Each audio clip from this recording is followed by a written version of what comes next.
ಎಲ್ರಿಗೂ ನಮಸ್ಕಾರ. ದಿಲೀಪನ ಪರಿಚಯ ಸಾಕಷ್ಟು ಒಂದು 25 ವರ್ಷಗಳಿಂದನೇ ನನಗೆ ತುಂಬ ಪರಿಚಯ. ಕ್ರಿಕೆಟ್ ಆಡ್ತಾ ಇದ್ವಿ. ಅದಾದಮೇಲೆ ನಂದೇ ಸಿನಿಮಾನಲ್ಲಿ ಒಂದು ಮೇಜರ್ ರೋಲು ಆ್ಯಕ್ಟ್ ಮಾಡಿದ್ದ, ಕಿಲಾಡಿ ಕಿಟ್ಟಿನಲ್ಲಿ. ಸಾಕಷ್ಟು ಒಡನಾಟ ಇತ್ತು.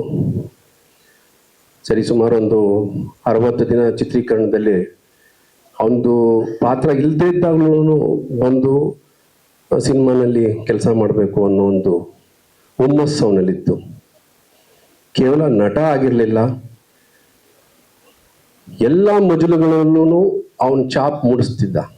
ಇತ್ಲಾಗೆ ಆರ್ಟಿಸ್ಟು, ಇತ್ಲಾಗೆ ಟೆಕ್ನಿಷಿಯನ್ನು, ಇತ್ಲಾಗೆ ನಿರ್ದೇಶಕ, ಇತ್ಲಾಗೆ ನಿರ್ಮಾಪಕ, ಎಲ್ಲ ಕಡೆನೂ ತಂದೆ ಒಂದು ದೊಡ್ಡ ಪ್ರೊಡಕ್ಷನ್ ಹೌಸ್ ಕಟ್ಕೊಂಡ. ಪ್ರೊಡಕ್ಷನ್ ಹೌಸ್ನಲ್ಲೂ ಎಲ್ಲ ಮಜಲುಗಳು ಡಿಪಾರ್ಟ್ಮೆಂಟ್ಗಳನ್ನು ಅವನೇ ಕಂಟ್ರೋಲ್ ಮಾಡೋಕ್ಕೆ ಶುರು ಮಾಡ್ದ. ಸಾಕಷ್ಟು ಕಲಾವಿದರಿಗೆ, ತಂತ್ರಜ್ಞರಿಗೆ ಕೆಲಸನೂ ಕೊಟ್ಟ. ಇದು ಹೆಂಗಾಗಿದೆ ಅಂದರೆ, ಈ ಕೆಲಸ ಮಾಡ್ತಾ ಮಾಡ್ತಾ ತುಂಬ ಪ್ರಬುದ್ಧರು ಅಂತ ನಾವೇನು ಅಂದ್ಕೊಳ್ತೀವಿ, ಅವರೆಲ್ಲ ಫಾಸ್ಟ್ ಫಾರ್ವರ್ಡ್ನಲ್ಲಿ ಜೀವನ ಬೇಗ ಮುಗಿಸಿ ಟಿಕೆಟ್ ತಗೊಳ್ಳೋ ಥರ ಆಗ್ಬಿಟ್ಟಿದೆ.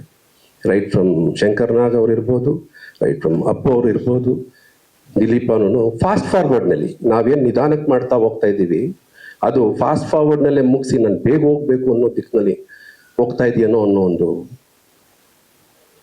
ಒಂದು ಸೂಚನೆ ಕೊಡ್ತಿದೆಯೇನೋ ಅನ್ನೋ ಭಯ ಕೂಡ ಕಾಡ್ತಾ ಇದೆ. ಇವತ್ತು ರಾತ್ರಿ ಮಲ್ಕೊಂಡ್ರೆ ನಾವು ನಾಳೆ ಬೆಳಗ್ಗೆ ಎದ್ದೊಳ್ತೀವಿ ಅನ್ನೋ ಯಾವ ಖಾತ್ರಿನೂ ಇಲ್ವೇನೋ ಅನ್ನೋ ಸ್ಥಿತಿ ತಲುಪಿಬಿಟ್ಟಿದ್ದೀವಿ ನಾವು. ಇವೆಲ್ಲ ಮೀರಿ ಟೆಕ್ನಾಲಜಿ, ತಂತ್ರಜ್ಞಾನ, ಆರೋಗ್ಯಕ್ಕೆ ಸಂಬಂಧಪಟ್ಟಂಗೆ ಸಿಕ್ಕಾಬಟ್ಟೆ ಇವೆ. ಸಾಕಷ್ಟು ಆಸ್ಪತ್ರೆಗಳು ಟೆಕ್ನಾಲಜಿಗಳ ಜೊತೆಲಿ ಆಟ ಆಡ್ತಿದ್ದೀವಿ.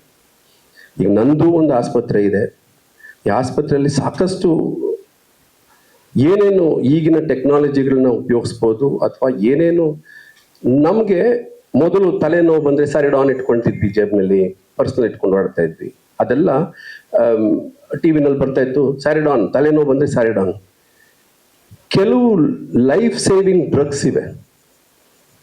ಈಗ 30 ವರ್ಷದವನು ಒಬ್ಬ ಕ್ರಿಕೆಟ್ ಪ್ಲೇಯರು ಕ್ರಿಕೆಟ್ ಆಡ್ತಾ ಇದ್ದಾಗಲೇ ಹಾರ್ಟ್ ಅಟ್ಯಾಕ್ ಸತ್ತ ಮೊನ್ನೆ. ನಾವು ತಿಳುವಳಿಕೆ ಉಳ್ಳ ಜನಗಳು, ಪ್ರೆಸೆನ್ಸ್ ಆಫ್ ಮೈಂಡು ಇದ್ದೂ ನಾವು ಎಡುತ್ತಿದ್ದೀವೇನೋ ಅಂತ ಅನಿಸ್ತಾ ಇದೆ. ಪ್ರತಿಯೊಬ್ಬರಿಗೂ ನಾನು ನನ್ನ ಸ್ನೇಹಿತರಿಗೆ ಹೇಳೋದು, ಒಂದು ₹2 ₹3 ಸಾರ್ಬಿಟ್ರೇಟ್ ಅಂತ ಬರುತ್ತೆ, ಅಥವಾ ಆಂಜಿಸಿಡ್ ಅಂತ ಬರುತ್ತೆ. ದಯಮಾಡಿ ಇದನ್ನು ನೋಟ್ ಮಾಡ್ಕೊಳ್ಳಿ, ಭಾಳ ಇಂಪಾರ್ಟೆಂಟ್ ಡ್ರಗ್ಗು. ಸಾರ್ಬಿಟ್ರೇಟು ಏನು ಕೆಲಸ ಮಾಡುತ್ತೆ ಅಂದರೆ, ಅದು ಏನು, ಇಟ್ ಈಸ್ ನಾಟ್ ಏನೋ ಬೇರೆ ಏನೋ ಈ ಡ್ರಗ್ ತಗೊಂಡ್ರೆ ನಿಮ್ಗೆ ಏನೋ ತೊಂದರೆ ಆಗತ್ತೆ ಅಂತಲ್ಲ, it is a life saving drug. ಅದೇನು ಮಾಡುತ್ತೆ ಅಂತ ಹೇಳಿದ್ರೆ, ಇಂಥದ್ದು ಯಾವುದೋ ಒಂದು ಹೃದಯ ನೋವು ಬಂತು ಅಥವಾ ಭಾರ ಆಯಿತು, 2 ಥರ ತೊಂದರೆಗಳಿದೆ. ಒಂದು ಫಾಲ್ಸ್ ಪೇಯ್ನ್ ಬರುತ್ತೆ. ಏನು, ನಿಮಗೆ ಈ ಗ್ಯಾಸ್ಟ್ರಿಕ್ಕಿಂದ ಆ್ಯಸಿಡ್ ರಿಫ್ಲೆಕ್ಸ್ ಆಗೋದ್ರಿಂದ ಸೇಮ್ ನೋವೇ ಬರೋದು. ಏನು ನಮಗೆ ಹೃದಯಾಘಾತ ಆದಾಗ ಏನು ನೋವು ಬರುತ್ತೋ ಅದೇ ಥರ ಬರುತ್ತೆ. ಇಲ್ಲಿ ಇದು ಭಾರ ಆಗಿ ಇಲ್ಲಿಗೆ ಟ್ರಾವೆಲ್ ಆಗಿ ಇದು ಬೆನ್ನಿಗೆ ಬರುತ್ತೆ. ಯಾವುದು, ಈ ಹೃದಯಾಘಾತ ಆದಾಗ. ಈ ಆ್ಯಸಿಡ್ ರಿಫ್ಲೆಕ್ಸು ಇಲ್ಲಿಂದ ಇಲ್ಲಿ ಬಂದು ಇಲ್ಲಿ ಕಚ್ಕೊಳುತ್ತೆ, ಬಟ್ ಇಲ್ಲೇ ನೋವು ಬರುತ್ತೆ, ಸೇಮ್ ನೋವು. ಇದು ಎಲ್ಲರೂ ನಾವೇನು ಅಂದ್ಕೊಳ್ತೀವಿ, ಎಲ್ಲದಕ್ಕೂ ಅಸಿಡಿಟಿ ಅಂತ ಅಂದ್ಕೊಂಡು ಪ್ಯಾಂಡಿ ತೊಗೊಂಡು ಮುಗಿಸ್ಬಿಡ್ಬೋದೇನೋ ಮನೆಯಲ್ಲೇ ಸೆಲ್ಫ್ ಮೆಡಿಕೇಶನ್ ಅಂತ ಅಂದ್ಕೊಳ್ತೀವಿ. ದಯಮಾಡಿ ಆ ತಪ್ಪನ್ನ ಮಾಡೋದು ಬೇಡ. ನಾವು ಇದನ್ನ ಎಲ್ಲೇ ಆ ಥರದ್ದು ಎಂಥದ್ದೇ ಒಂದು ಆತಂಕ ಬಂದರೆ, try to reach the hospital. Don't Google, you will have to reach the hospital. ಹೋಗಿ ಒಂದು ಅರ್ಧ ಗಂಟೆ ಏನೂ ಇಲ್ಲ ಅಂತ ತಿಳ್ಕೊಂಡು ಬರೋದಕ್ಕೇನು ದೊಡ್ಡ ಸಾಹಸ ಆಗಲ್ಲ. ಅದ್ರ ಜೊತೆಯಲ್ಲಿ ಒಂದು ECG ಮಾಡ್ತಿದ್ವಿ. ಈಗ ಎಲ್ಲರಿಗೂ ಹೃದಯಾಘಾತ ಆದಾಗ ECG ಮಾಡ್ತಾರೆ. ಎಷ್ಟೋ ಜನ ಡಾಕ್ಟರ್ಗಳಿಗೆ ECG ಓದಕ್ಕೆ ಬರಲ್ಲ. ಸೊ ಹಾಗಾಗಿ ನೀವು ಏನೇ ಆ ಥರ ಪೇಯ್ನ್ ಬಂದು ಹಾಸ್ಪಿಟ್ಲಿಗೆ ಹೋಗೊಂದು ECG ಜೊತೆಯಲ್ಲಿ ಒಂದು ಟ್ರೋಪೈ ಅಂತ ಮಾಡ್ತಾರೆ, ಟ್ರೋಪೈ ಅಥವಾ ಟ್ರೋಪನಿನ್ ಟೆಸ್ಟ್. ಅದನ್ನ ಒತ್ತಾಯ ಮಾಡಿ ಮಾಡಿಸಿ, ಪರವಾಗಿಲ್ಲ, ಅದಕ್ಕೇನು ₹500-400 ಖರ್ಚು ಆಗ್ಬೋದು. ಬಟ್ ಅಲ್ಲಿ ಪಾಸಿಟಿವ್ ನೆಗೆಟಿವ್ ಗೊತ್ತಾಗತ್ತೆ, ಇಮಿಡಿಯೇಟ್ ಆಗಿ ನಿಮ್ಗೇನೆ ಅದರ ತಿಳುವಳಿಕೆ ಬರುತ್ತೆ. ದಯಮಾಡಿ ಡು ನಾಟ್ ನೆಗ್ಲೆಕ್ಟ್ ಇದನ್ನ. ನೀವು ಈ ಸಾರ್ಬಿಟ್ರೇಟ್ನ ದಯಮಾಡಿ ಇಟ್ಕೊಳ್ಳಿ. ಅದ್ರ ಕೆಲಸ ಏನು ಅಂದರೆ, ಸಾರ್ಬಿಟ್ರೇಟ್ ಏನು ಮಾಡುತ್ತೆ, ನೀವು ಇಮಿಡಿಯೇಟ್ ಆಗಿ ಎದೆನೋ ಬಂದಾಗ ಇಟ್ಕೊಂಡ್ರೆ ನಿಮ್ಮ ವೆಸಲ್ಸ್ ಏನಿದೆ ಅದು ಆರಾಮಕ್ಕೆ ಓಪನ್ ಆಗುತ್ತೆ. ಸೊ ರಕ್ತ ಚಲನೆ ಹೆಂಗಾದ್ರೂ ಆಗತ್ತೆ. ಸಾರ್ಬಿಟ್ರೇಟು ಅದ್ರ ಜೊತೆಗೆ ಎಕೋಸ್ಪ್ರಿನ್, 2 ಡ್ರಗ್ಗಳನ್ನ ನೀವು ಯಾರಿಗಾದ್ರೂ ಇಟ್ಕೊಂಡಿರಲಿ, ನಿಮ್ಮ ಪಕ್ಕದಲ್ಲಿ ಯಾರಿಗಾರು ಬರ್ಬೋದು, ನಿಮಗೂ ಆಗ್ಬೋದು. ಅದನ್ನ ಕ್ಯಾರಿ ಮಾಡಿ. ನಾವು ಏನೇ ದಿಲೀಪನ ಬಗ್ಗೆ ನಾವು ಏನೇ ಕಳ್ಕೊಂಡ್ಬಿಟ್ಟಿದ್ದೀವಿ, ಮುಂದೆ ಇಂಥದ್ದು ಅನಾಹುತ ಆಗದೆ ಇರಲಿ ಅನ್ನೋ ಒಂದು ಸೂಚನೆ ಎಲ್ರಿಗೂ ಕೊಡಬೇಕು. ಒಂದು ಪ್ರೆಸೆನ್ಸ್ ಆಫ್ ಮೈಂಡ್ ಇಟ್ಕೊಂಡು ನಾನು ನನ್ನ ಪಕ್ಕದಲ್ಲಿರೋನ್ಗೂ ಹೇಳೋ ಥರನೂ ನಾವು ಇರಬೇಕಾಗತ್ತೆ. ದಯಮಾಡಿ ಇದನ್ನ ಫಾಲೋ ಮಾಡಿ. ಇದರಿಂದ ಅಟ್ಲೀಸ್ಟ್ ದಿಲೀಪನಿಗೆ ಇವನು ಬಿಟ್ಟು ಹೋಗಿದ್ದಾನೆ, ಇದನ್ನ ಯಾರೋ ಇದ್ರದ್ದೊಂದು ಪಾಠ ಅಂತ ನಾವು ಕಲ್ತಿದ್ದೀವಿ ಅನ್ಕೊಳ್ಳೋಣ. ಸೊ ದಯಮಾಡಿ ಇದನ್ನ ಮಾಡಿ. ಹಾಗೇನೆ ಟೆಲಿವಿಷನ್ ಉದ್ಯಮದಲ್ಲಿ ಸಾಕಷ್ಟು ಕಲಾವಿದರು, ತಂತ್ರಜ್ಞರು ಎಲ್ಲರೂ ಇದ್ದೀವಿ. ದಯಮಾಡಿ ಈಗ ನಾನು ಜಗದೀಶನ್ ಜೊತೆಲಿ ಮಾತಾಡ್ತೀನಿ, ಅಥವಾ ಇವ್ರ ಜೊತೆಲ್ಲ ಮಾತಾಡ್ತೀನಿ ನಿರ್ಮಾಪಕರ ಸಂಘದಲ್ಲಿ. ನೆಕ್ಸ್ಟ್ ಒಂದು 4-5 ವಾರಗಳು, 4-5 ಯಾವುದೋ ಒಂದು ದಿನ ಮಾಡೋದಲ್ಲ, ದಿಲೀಪನ ಹೆಸರಲ್ಲಿ ಒಂದು ಫ್ರೀ ಹೆಲ್ತ್ ಚೆಕಪ್ ಮಾಡೋಣ. ಫ್ರೀ ಏನೋ ಬೇರೆ ವೈಟಲ್ಸ್ ಚೆಕ್ ಮಾಡೋದೋ ಅಥವಾ ECG ಮಾಡೋದೋ ಅಲ್ಲ, ಪೂರ್ಣ ಪ್ರಮಾಣದ ಒಂದು ಹೆಲ್ತ್ ಚೆಕಪ್ ಮಾಡೋಣ.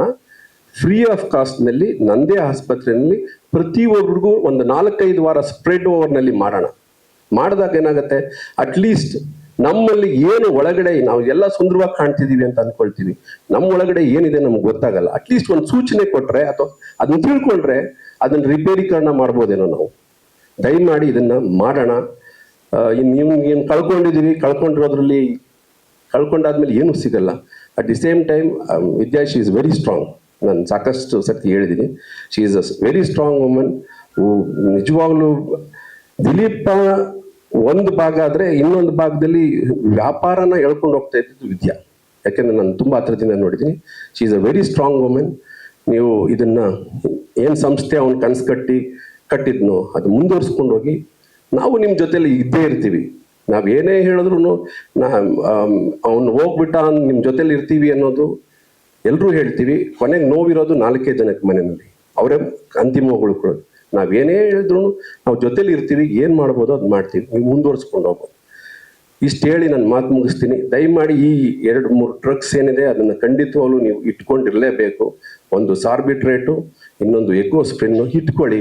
ನಿಮ್ಗಾಗ್ದಿಲ್ಲ ಅಂದ್ರೆ ಬೇರೆ ಇನ್ಯಾರಿಗೂ ಅದಾಗ್ಲಾದ್ರೂ ಕೊಡೋದಕ್ಕಾರ ಅನುಕೂಲ ಆಗುತ್ತೆ. ಈ ಫ್ರೀ ಹೆಲ್ತ್ ಕ್ಯಾಂಪ್ನ ನಾವೆಲ್ಲ ಸೇರಿ ಒಂದು ರೂಪುರೇಷೆ ಮಾಡಿಬಿಟ್ಟು ಒಂದು 4-5 ವಾರ ಕಂಟಿನ್ಯೂಸ್ ಆಗಿ ಮಾಡೋಣ. ಮಾಡಿ ಏನಾದರೂ ತೊಂದರೆ ಇದೆ ರಿಪೇರಿ ಮಾಡಿಸ್ಕೊಳ್ಳೋಣ. Thank you.